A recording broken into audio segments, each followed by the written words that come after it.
ibadah yang semuanya semoga dihujani oleh Allah dengan kasih sayangnya, dengan barokahnya, dengan ampunannya, dengan hidayahnya dan taufiknya, dengan nikmatnya dan anugerahnya, dengan pertolongannya dan penguatan darinya. Dan juga semoga segala hajat-hajat kita yang baik di sisi Allah dikabul oleh Allah.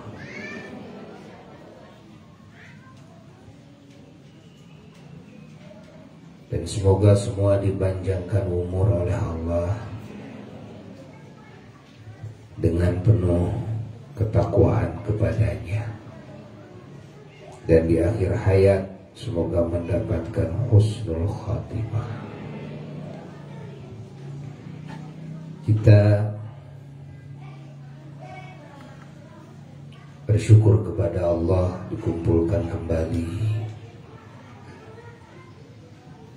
dalam acara yang agung setiap hari Senin yang mulia.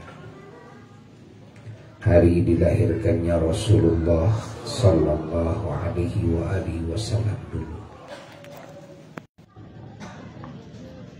Hari diangkatnya Rasulullah Sallallahu Alaihi Wasallam menjadi Rasul, yaitu malam Senin. Hari diisrokan dan dimirajkannya Rasulullah Sallallahu Alaihi Wasallam adalah malam Senin. Hari hijrahnya Rasulullah Sallallahu Alaihi Wasallam dari Makkah ke Madinah adalah hari Senin, dan sampai di Kuba hari Senin juga. Hari wafatnya Rasulullah Sallallahu Alaihi Wasallam hari Senin juga.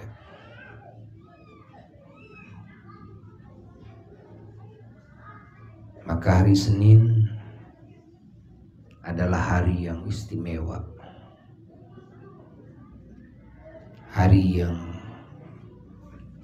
penuh sejarah. Orang yang beriman dididik oleh Allah Jalla Jalaluhu wahdah agar selalu mengingat hari-hari anugerah Allah.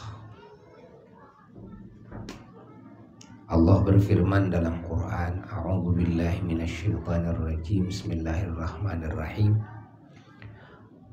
Wa dzakirhum bi ayyamillah. Allah memerintahkan kepada Nabi Musa alaihi salatu wassalam agar mengingatkan kepada kaumnya, agar kaumnya ingat kepada hari-hari Allah. Wahai Musa, ingatkan mereka kaummu kepada hari-hari Allah. Apa hari-hari Allah yang dimaksud? Adalah hari-hari Allah Subhanahu wa Ta'ala. Di hari-hari tersebut memberikan anugerah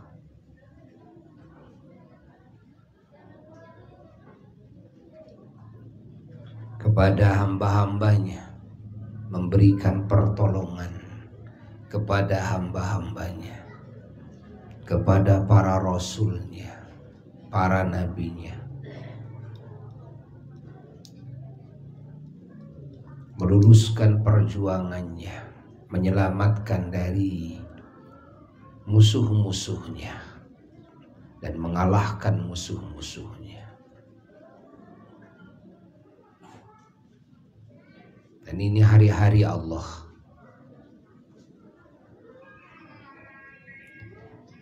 Maka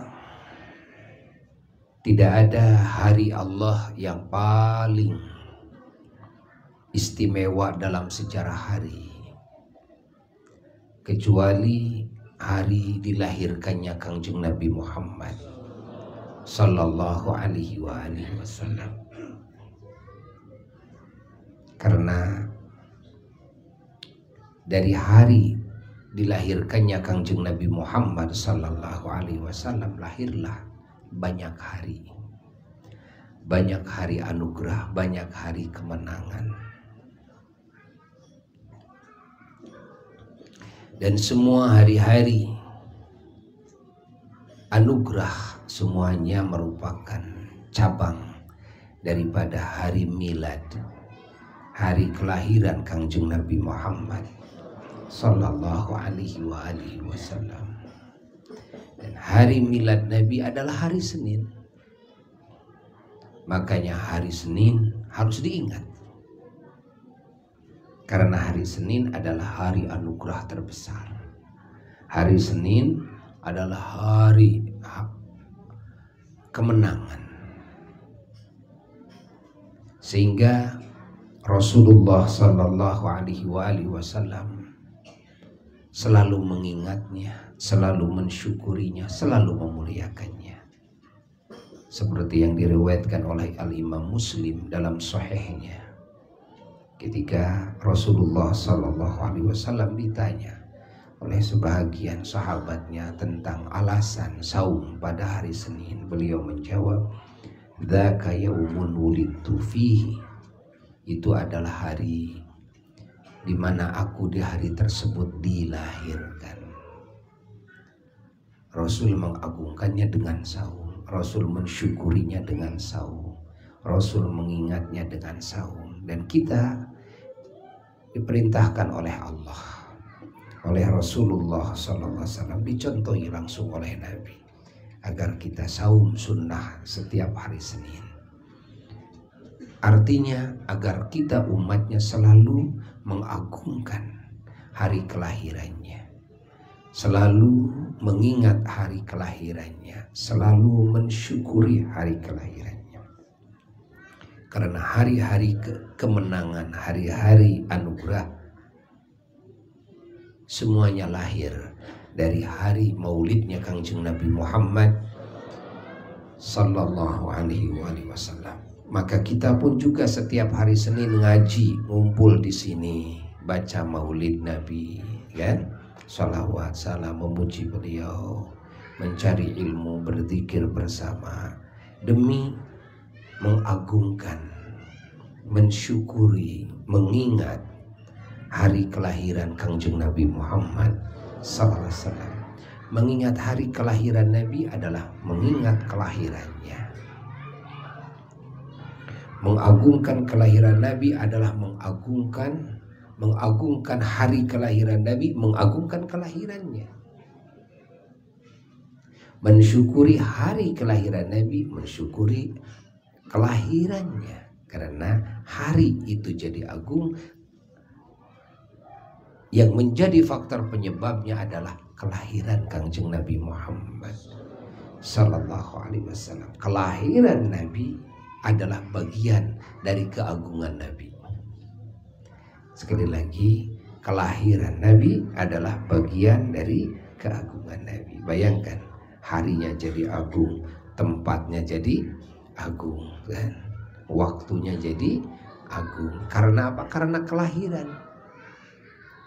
Jadi yang melahirkan keagungan adalah kelahiran. Dan lalu kelahiran ini agung merupakan bagian dari keagungan Kangjeng Nabi Muhammad SAW. Karena keagungan Nabi bukan hanya kelahirannya saja, tapi segala sesuatunya.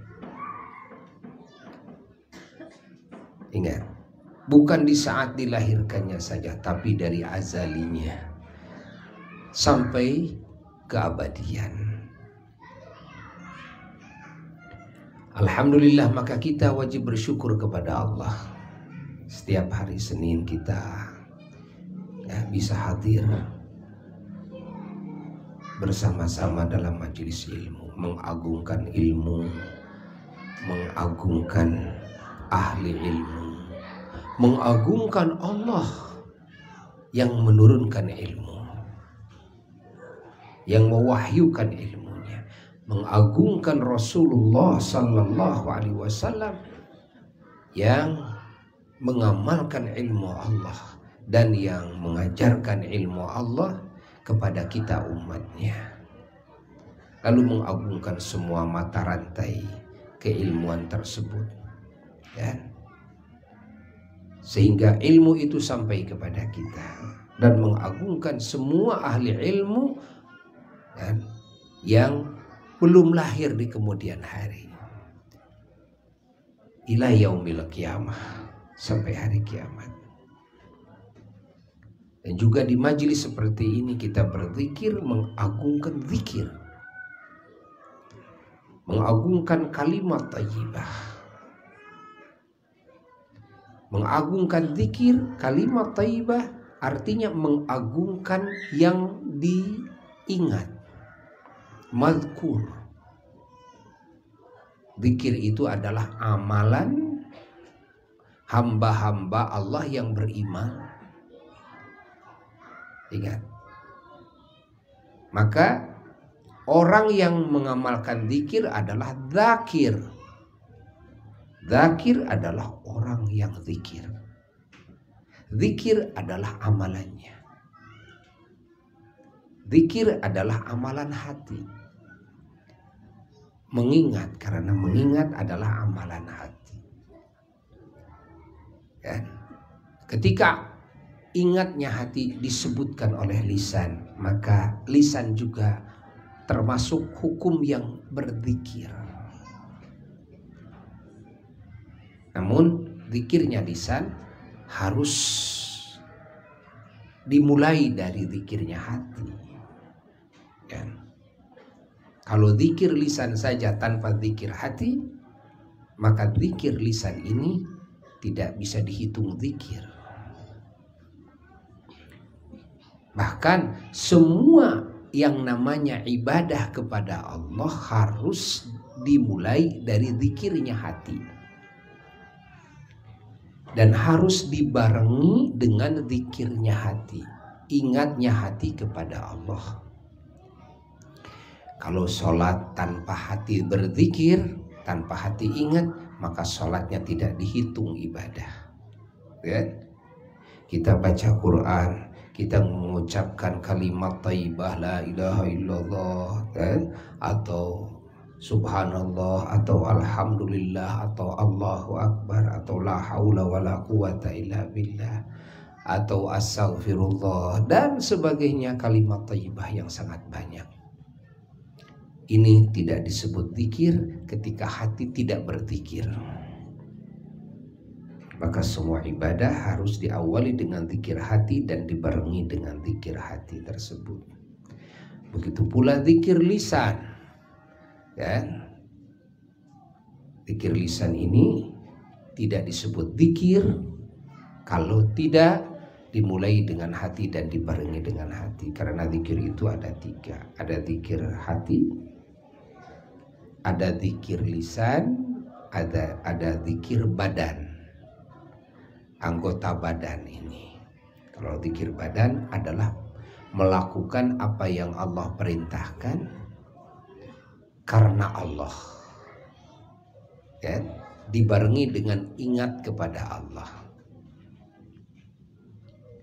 Meninggalkan dan menjauhi larangan Allah karena Allah, dibarengi dengan mengingat Allah. Itu zikir badan. Zikir lisan, mengucapkan kalimat thayyibah, apa itu Quran, apa itu warna-warni kalimat thayyibah yang tadi disebutkan sebahagiannya. Nah, tapi juga dibarengi dengan zikirnya hati kepada Allah Jalla Jalaluhu wahdah. Nah, zikir yang paling pokok adalah zikir hati. Namanya zikrul janan. Zikirnya hati. Ada janan, janan itu hati. Ada zikrul lisan, ada zikrul badan atau dzikrul arkan. Ya, arkan itu semua anggota badan, namanya arkan.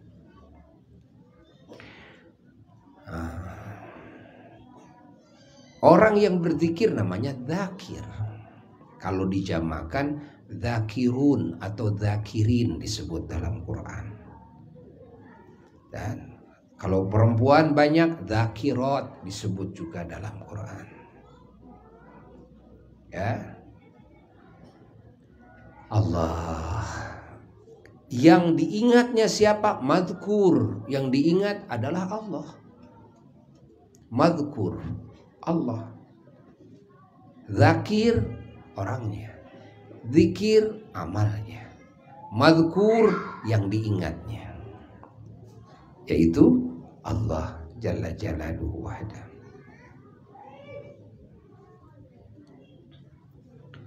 Allah, Allah, Allah, Allah.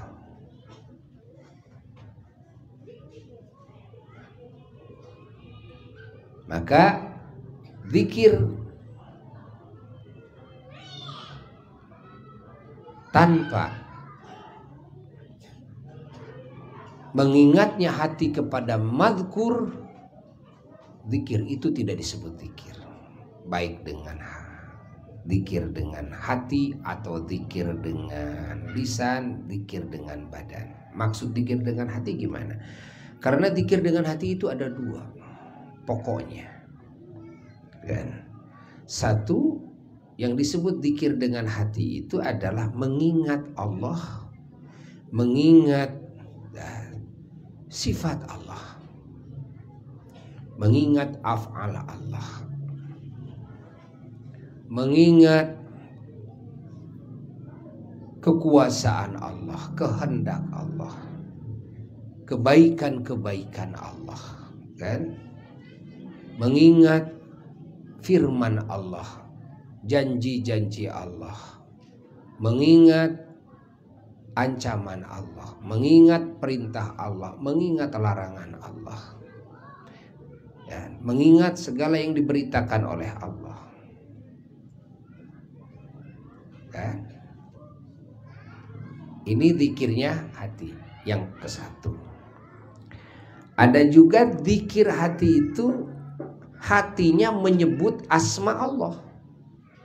Hati di dalam hati Allah, Allah, Allah, Allah, Allah, Allah, Allah, gitu kan? Hatinya menyebut asma Allah, Allah, Allah, Allah, Allah, la ilaha illallah, la ilaha, hatinya. Nah, kalau zikir yang ini hati nyebut Allah, Allah, Allah, Allah, Allah, Allah, tapi menyebut Allah hatinya, terkadang hati ini nggak inget sama Allah. Hati hanya menyebutkan nama Allah. Kan? Pahami? Beda dengan zikir yang pertama. Kalau zikir yang pertama mengingat Allah itu luas maknanya. Walaupun bibir dan tidak mengucapkan kalimat thayyibah apapun, kan? Walaupun badan sedang istirahat, tidak melakukan amalan-amalan, ya, ibadah yang biasa dilakukan dengan gerakan badan ini, kan? Tapi hati bisa berzikir kepada Allah Jalla Jalaluhu wahda. Di saat hati berzikir kepada Allah, maka ini si hamba sedang melaksanakan amal soleh yang sangat hebat, yang sangat agung di sisi Allah, yang sangat besar pahalanya. Allah, walaupun badan sedang istirahat, walaupun mulut sedang berdiam. Zikirnya hati ini tidak akan bisa diucapkan oleh lisan.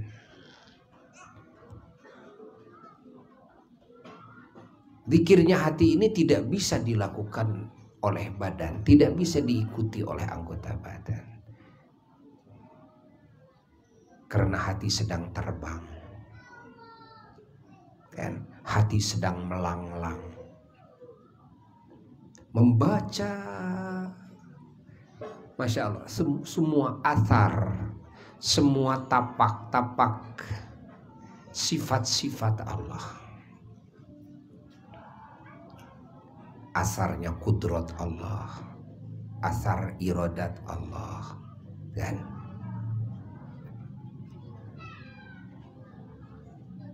Dibaca,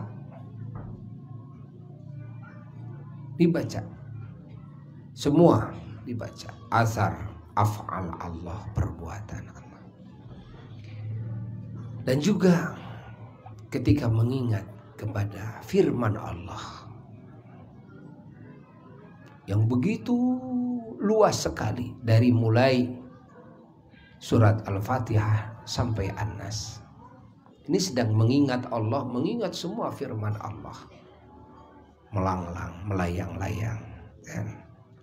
Masya Allah, menyelam di lautan pengetahuan Allah Jalla Jalaluhu wahda. Tidak mungkin bisa diikuti oleh lisan. Bagaimana ngikuti? Tidak mungkin bisa diikuti oleh badan. Ketika hati sedang melanglang, menelaah kebaikan Allah kepada dirinya, apalagi kepada semua makhluknya, bagaimana bibir ini bisa mengikutinya? Bagaimana mungkin badan ini bisa mengikuti? Nggak akan bisa. Maka tidak sedikit ketika orang-orang yang berzikir dengan zikir yang ini, akhirnya mulut terdiam. Mulut terdiam, kan? Yang hanya bisa mengikuti adalah air mata. Air mata yang hanya bisa mengikutinya ketika melanglang. Masya Allah. Allah. Maka zikirnya orang yang berzikir seperti ini, subhanallah, rahmat dan keberkahan dan pahala dari Allah sudah tidak terhitung. Sudah tidak akan terhitung. Dengan ibadah orang yang ibadahnya 60 tahun kata Nabi, dibandingkan dengan zikir yang seperti ini hanya sesaat saja, masih unggulan zikir yang sesaat ketimbang ibadah yang 60 tahun. Yang tidak dengan zikir yang seperti ini, kan? Makanya orang yang faham kepada zikir yang ini, ya, ketika mengucapkan kalimat Allah yang mana saja, kalimat thayyibah yang mana saja, berbeda alam hatinya dengan orang yang sempit pemikirannya. Orang yang sempit pemikirannya hanya memaknai kalimat yang ia ucapkan. La ilaha illallah, tiada Tuhan kecuali Allah, tiada Tuhan kecuali Allah, tiada Tuhan kecuali Allah. Gitu aja. Sampai di situ saja. Ini zikirnya orang yang masih sempit. Adapun zikirnya orang yang sudah luas pandangannya, walaupun menyebut Allah tapi langsung melanglang. Padahal lisannya hanya menyebut Allah satu kali tapi melanglang. Masya Allah. Membaca itu ini Allah, Allah, Allah. Maka di sini kita paham, kan? Kalimat Allah hanya satu kali yang diucapkan oleh seorang wali bisalah melahirkan jutaan karomah khawarik lil adat. Kalimat la ilaha illallah jutaan kali yang dibacakan oleh orang yang masih sempit tidak mampu mendatangkan satu perkara yang adat. Satu perkara yang adat saja sudah tidak mampu. Tapi kalimat Allah saja satu kali yang diucapkan oleh lisan waliullah, al-arif billah yang ma'rifat kepada Allah bisa mendatangkan jutaan karamah khawarik lil adat. Yang membedakan adalah alam hatinya yang membedakan. Ya, alam hatinya yang membedakan. Kadang badannya amalnya tidak banyak, tapi alam hatinya yang sangat banyak sekali. Kadang ucapan lisannya tidak banyak, diem, tapi alam hatinya sangat luas sekali. Dzikrul qalbi, dzikrul janan. Sehingga bisa mengalahkan amalan badan kita yang banyak, bisa mengalahkan ucapan kita yang banyak. Allah. Nah, di sini kita perlu dilatih, ditarbiyah hati kita agar hati kita dalam segala gerak-gerik kita itu selalu ingat kepada Allah. Namun tidak akan bisa kita lakukan sebelum kita mengenal Allah Jalla Jalaluhu wahda, mengenal sifat-sifatnya, mengenal asmanya dengan wawasan yang sangat luas sekali, mengenal firman-Nya, makna Al-Quran yang terus disyarahi oleh sunnah-sunnah Rasulullah Sallallahu Alaihi Wasallam yang sangat luas sekali. Karena luasannya jangkauan zikir, bagaimana luasnya jangkauan ilmunya.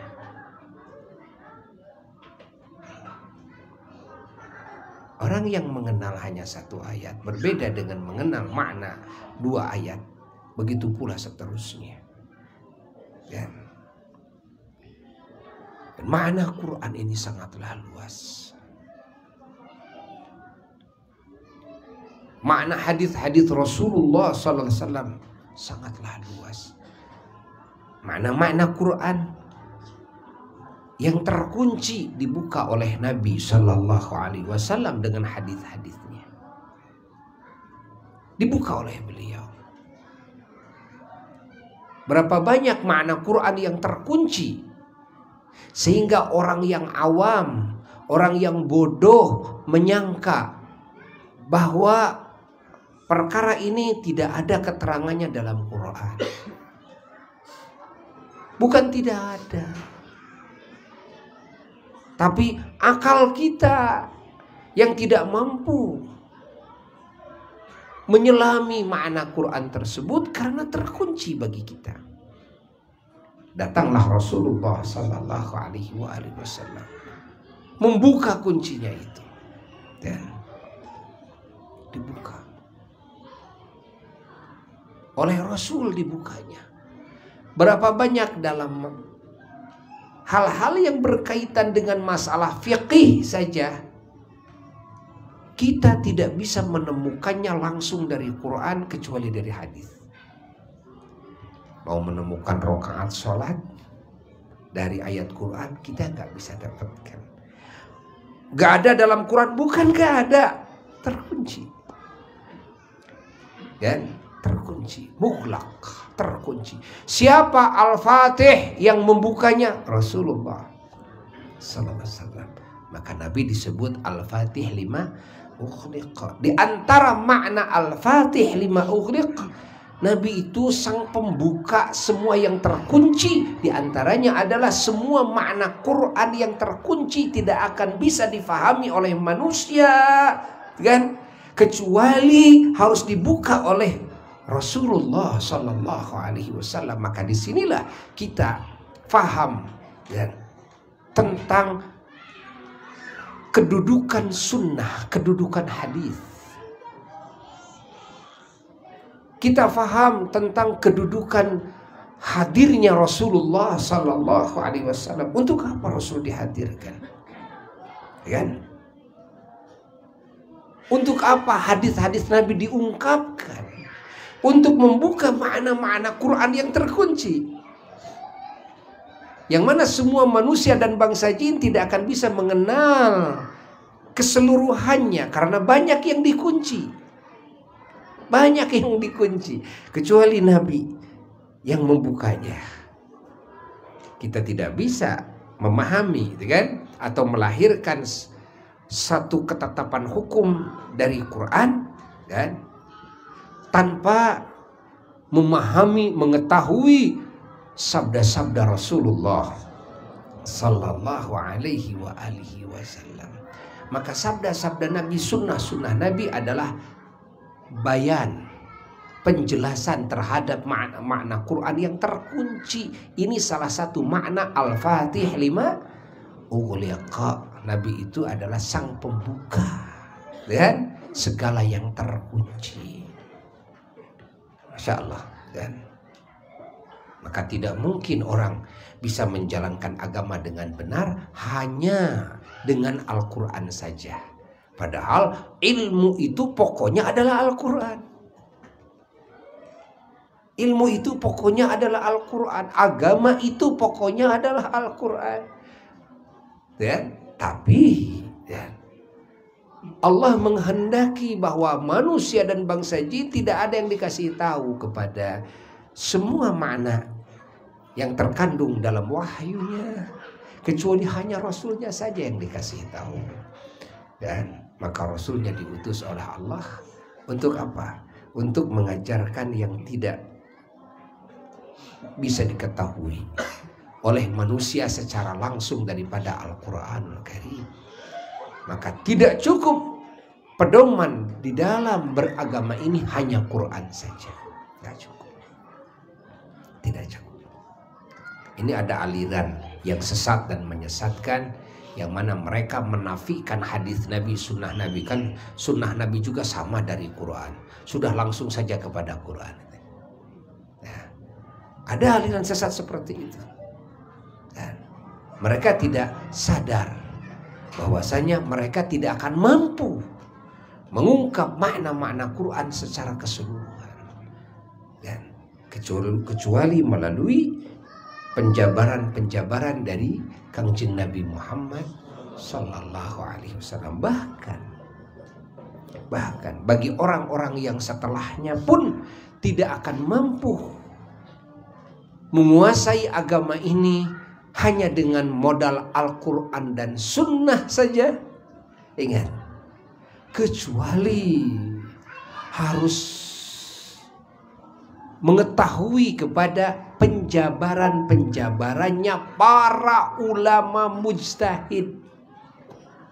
Ingat, orang awam dikasih Quran dan hadis saja tidak akan bisa jalan dalam beragama, kan? Lahirnya hukum-hukum fikih yang banyak ini, bab-babnya dan masalah-masalahnya dari siapa? Dari ulama ahli yang mujtahid, yang ahli ijtihad. Apakah semua ulama itu mujtahid? Tidak. Kebanyakan ulama itu muqallid. Pahami? Dan mujtahid juga ada dua. Ada mujtahid yang mutlak, kan? Mujtahid mutlak itu mujtahid dalam usul dan furu', pokok-pokok agama dan cabang-cabangnya. Ini mujtahid mutlak. Ada mujtahid hanya furu' saja, cabang saja, tidak mutlak, gitu kan? Mujtahid saja, ya kan? Yang banyak hanya mujtahid furu'. Masya Allah, Al-Imam Al-Ghazali mujtahid furu', kan? Al-Imam An-Nawawi mujtahid furu', kan?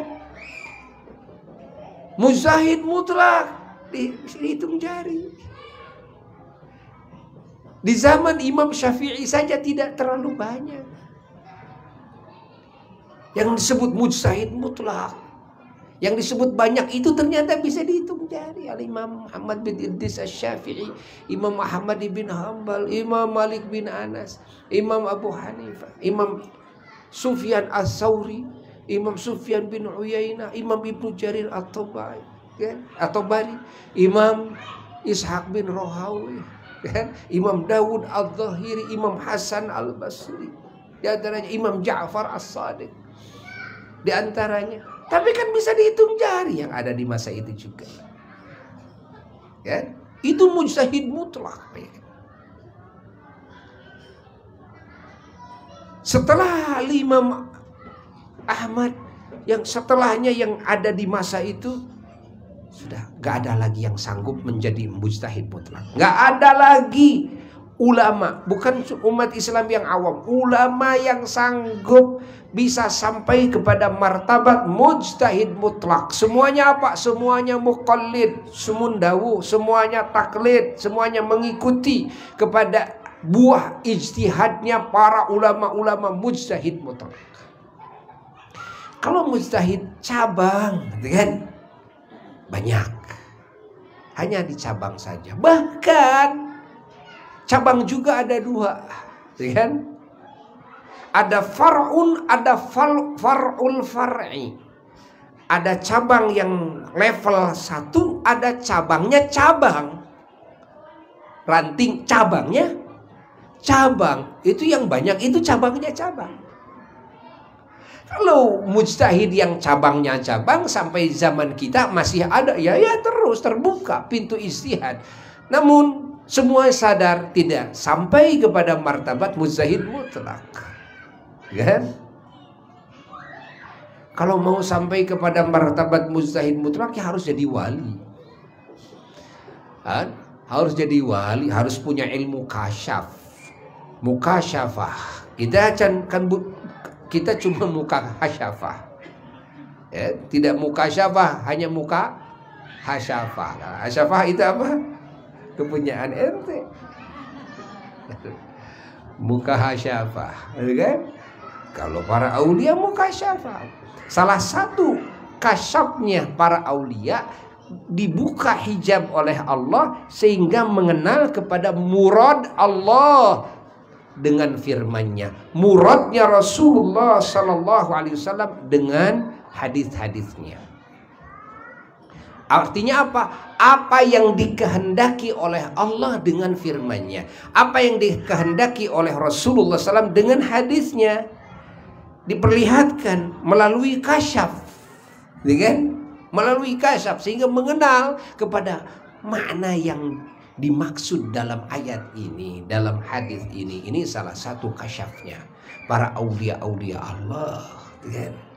Sehingga mengenal kepada hakikat kebenaran dengan kasyaf.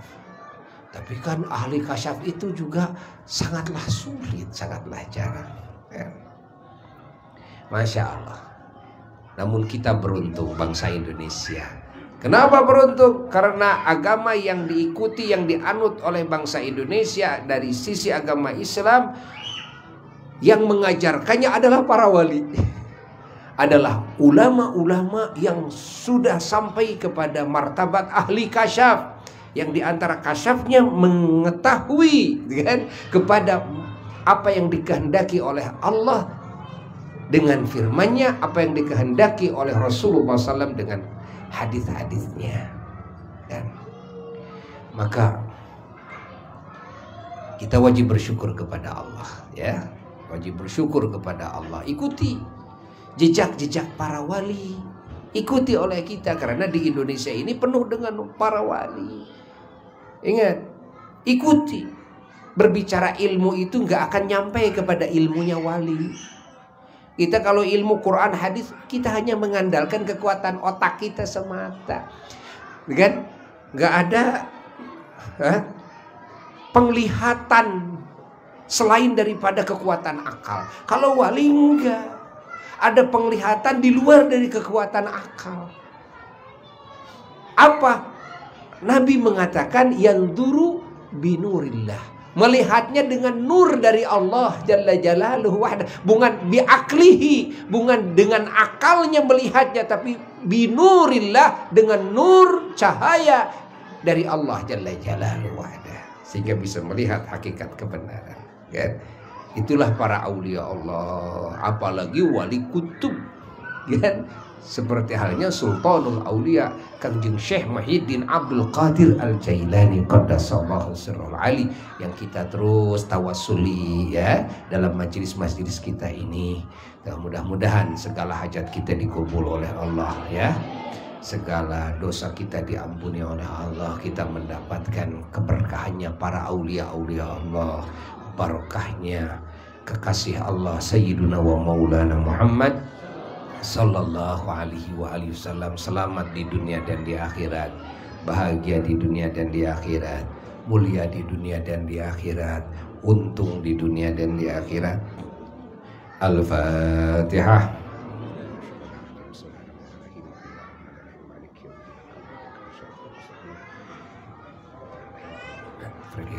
Wassalamualaikum warahmatullahi wabarakatuh.